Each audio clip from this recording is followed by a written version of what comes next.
January 13th, 1981. Lieutenant Colonel Charles the Holt, Deputy Base Commander, RAF Bentwaters, Suffolk, England, writes a one-page memorandum to the United Kingdom Ministry of Defence. Subject line: Unexplained Lights. The document is 3 paragraphs long. It is written in the flat, passive voice of military administration. It describes events that took place over 3 nights the previous December. RAF Woodbridge and RAF Bentwaters were twin installations leased by the United Kingdom to the United States Air Force. In December 1980, they were home to the 81st Tactical Fighter Wing. The forest immediately east of the Woodbridge runway perimeter is Rendlesham Forest, managed woodland, roughly 15 square kilometers of Scots pine, administered by the Forestry Commission. December 26, 1980 was a Friday.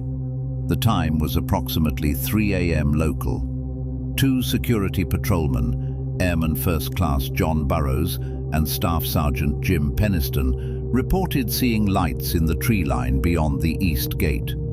By their later accounts, they believed the base might have received a downed aircraft. They requested and received permission to investigate off-base. What they reported finding was not a downed aircraft. That account would be reconstructed over years of interviews, public statements, and in Peniston's case, a notebook entry he says he made that same night. The events of December 26th are known primarily through those later recollections. They did not produce a contemporaneous official report of their own. What does exist in writing from a named senior officer filed with a foreign government's defense ministry is Holt's memo. Holt's memo describes the first night this way.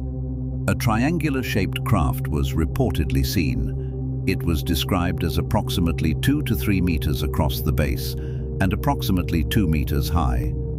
It illuminated the entire forest with a white light. It had a pulsing red light on top and a bank of blue lights underneath. It was hovering or on legs. Those are the memo's words. Holt was not present that night.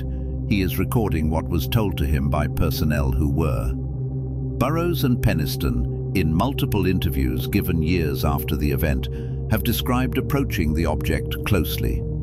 Peniston has said, in interviews conducted from the mid-1980s onward, that he touched the craft's surface.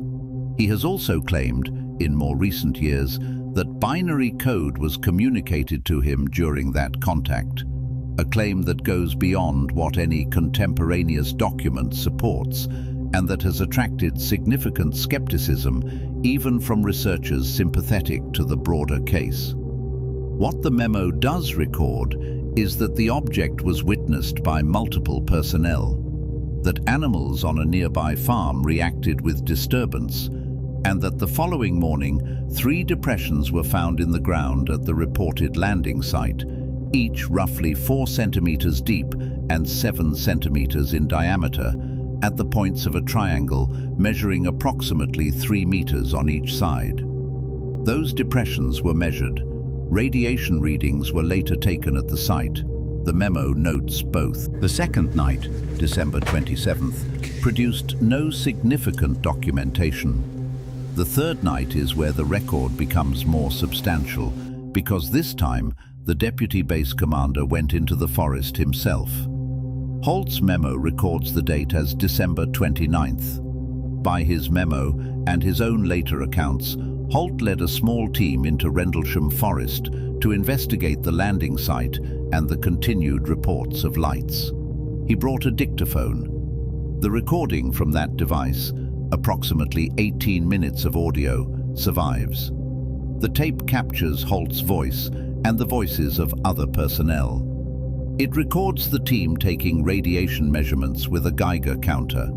Holt can be heard reading figures aloud. The tape also captures the team describing lights in the sky, a light that he and others reported as beaming down from a hovering object, at one point appearing to drop something that Holt later described as molten metal. The audio is atmospheric in character. The equipment noise, the low voices, the measured cadence of a senior officer describing what he is seeing in real time, those qualities have made the tape significant to researchers. But the tape does not constitute proof of what caused the lights. It constitutes proof that something was observed and that it was treated with enough seriousness that the deputy base commander was standing in a cold English forest at 2 in the morning with a radiation detector and a pocket recorder. Holt filed his memo 13 days later. The documented physical evidence is limited but specific. Holt's memo records radiation readings taken at the depression site using an AN/PDR-27 dosimeter.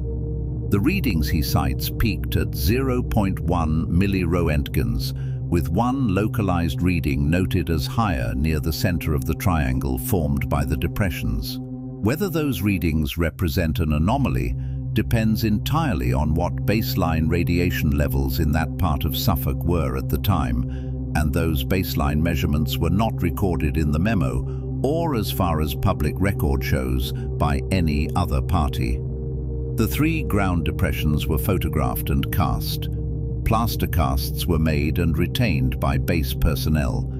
Their current location is not publicly confirmed.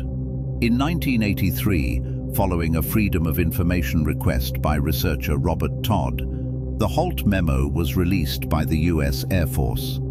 It had been held under the administrative designation of a routine report to a foreign liaison, the UK Ministry of Defence, and was not classified in the formal sense. The Ministry of Defence's response, when questioned, was that the matter had been investigated and found to present no defence significance. That assessment, no defence significance, has itself become a point of contention. Several serious alternative explanations have been proposed and deserve direct consideration. The most frequently cited is the Orford Ness Lighthouse. Orford Ness sits roughly 5 miles east of Rendlesham Forest on the Suffolk coast. Its rotating light, visible through the trees, produces a pulsing effect at ground level. Astronomer Ian Ridpath investigated the case in the early 1980s and concluded that the lighthouse accounts for a significant portion of what was observed, particularly the colored lights and the sense of an object hovering at low altitude. Ridpath mapped the lighthouse's azimuth from the forest and found it consistent with the reported positions. On the ground depressions, skeptics, including David Clarke, a British researcher and journalist who reviewed Ministry of Defence files when they were released in the 2000s, have noted that the forest floor in Rendlesham was soft and that animal activity and forestry equipment could produce similar marks. The absence of baseline radiation data makes the dosimeter readings difficult to interpret in either direction. On the Holt tape, the readings Holt calls out are not dramatically above background. What the tape conveys is urgency and attention. It does not, on its own, demonstrate the presence of a structured craft. Jim Penniston's binary code claim, introduced decades after the original events, has been questioned even within the UAP research community. No contemporaneous notebook entry matching the claim has been independently verified. The notebook itself has not been subjected to forensic dating analysis that is publicly available. These are not dismissals. They are the conditions of the evidence. Charles Holt retired from the US Air Force in 1991 at the rank of colonel.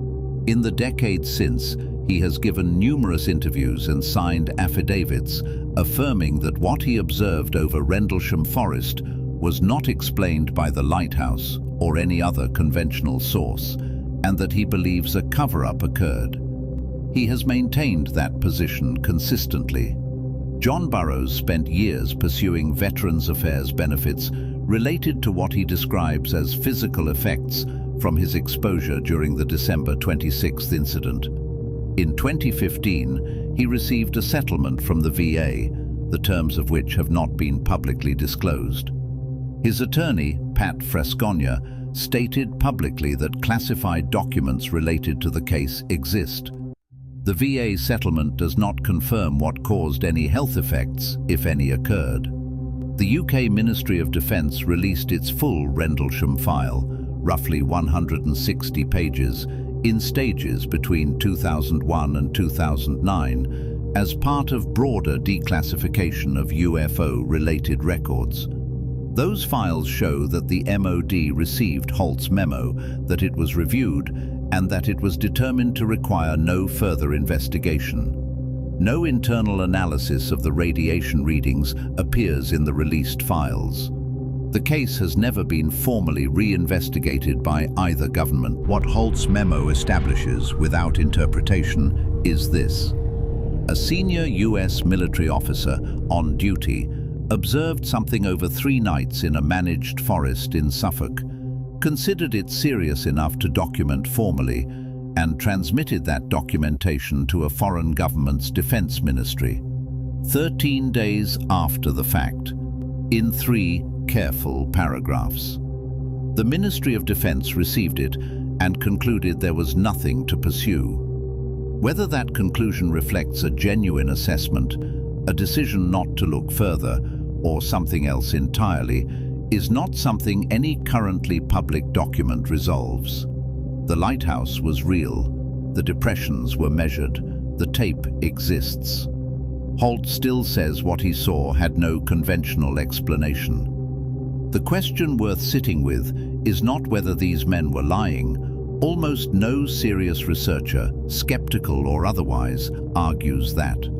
The question is whether what they observed, filtered through the conditions of that December, fatigue, darkness, expectation, rotating coastal lights, adds up to something that requires a genuinely new explanation, or whether the available conventional ones are simply less satisfying than the alternative. That distinction matters, and it hasn't been settled.